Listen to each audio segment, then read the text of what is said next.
Сәлем достар, сіздермен бірге Альмира, және бүгін осындай анимациялық мульт персонажды видео жасап үйренеміз. Яғни қозғалып тұратын анимациялық дегеніміз. Бірінші, егер мен каналыма тіркелмеген болсаңыз, тіркеліп, қоңыраушаны басып, осы видеоға лайк басып, комментарий жазуды ұмытпаңыздар. Ал ендеше бастайық. Ең бірінші Google-ға кіріп, canva.com деп жазып, Canva сайтына кіреміз. Зарегистрироваться дегенді басып, мен через Google аккаунтым бойынша кірдім. Содан кейін видео дегенді басамыз. Бірінші тұрған создать пустой слайд дегенді басамыз. Және мына жерде неше түрлі шаблондар шығады. Біз мына жерде поисковикке мульт деп жазамыз.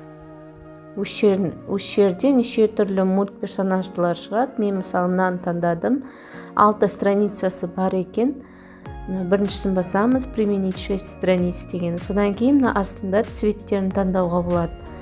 Күлгін түстін таңдадында астында применить стиль ко всем страницам дегенде барлық страницаға осылай күлгін түс болып шығады.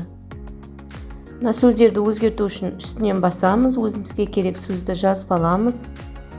Екіншісіне дәл сондай жазып алып, шрифті үлкен болса, мына жоғары жақта минус плюс деп тұр, 144. Соны өзгертуге болады, кішірейтіп, үлкейтіп. Және мына жерде элементі деген бар, сол жағында. Соны бассақ, өзімізге керек. Мысалы, мен YouTube значок деп іздедім, значоктың YouTube керек маған. YouTube'тың значогы керек. Соны тауып алып, осы жерге әкеліп қойдым, үлкейтіп, кішірейтуге болады. Және мына сөзімізді басып, керек сөзімізді мына жоғары жақта анимация дегенді бассақ, сөзіміз қалай шығады, соны жасауға болады. Неше түрлісі бар, қарап көрсеңіздер болады. Және мына ортасында плюс деп тұр ғой, екі слайдтың ортасындағы ол переход қоюға болады. Және мына видеоны ұзартып, қысқартуға болады мына стрелканың көмегімен. Бірінші бетті.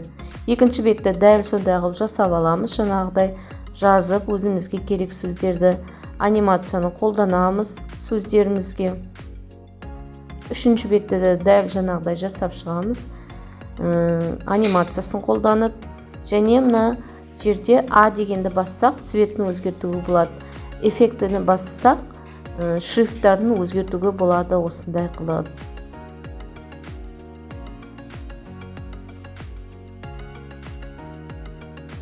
Егер мына сөздер керек емес болса, үстінен басып, корзинаның суретін басып, алып тастауға болады.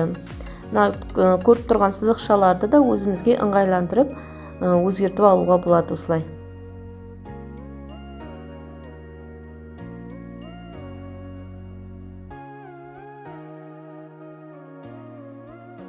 Осылай барлығын жасап болғаннан кейін видеомыз 54 секунд болды. Соның үстінен басамыз, мен жерде play деп тұр ғой. Предварительный просмотр қылып, осылай қарап алуымызға болады видеомызды. Ал енді сақтау үшін оң жағында, жоғары жағында скачать деген тұр, соны басамыз. Осылай скачать етіп, өзіміздің компьютерімізге сақтап аламыз.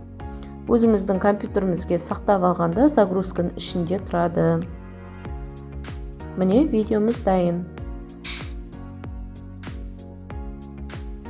Достар, мен каналыма тіркеліп, лайк басып, қоңыраушаны басуды ұмытпаңыздар. Барлықтарыңызға сәттілік.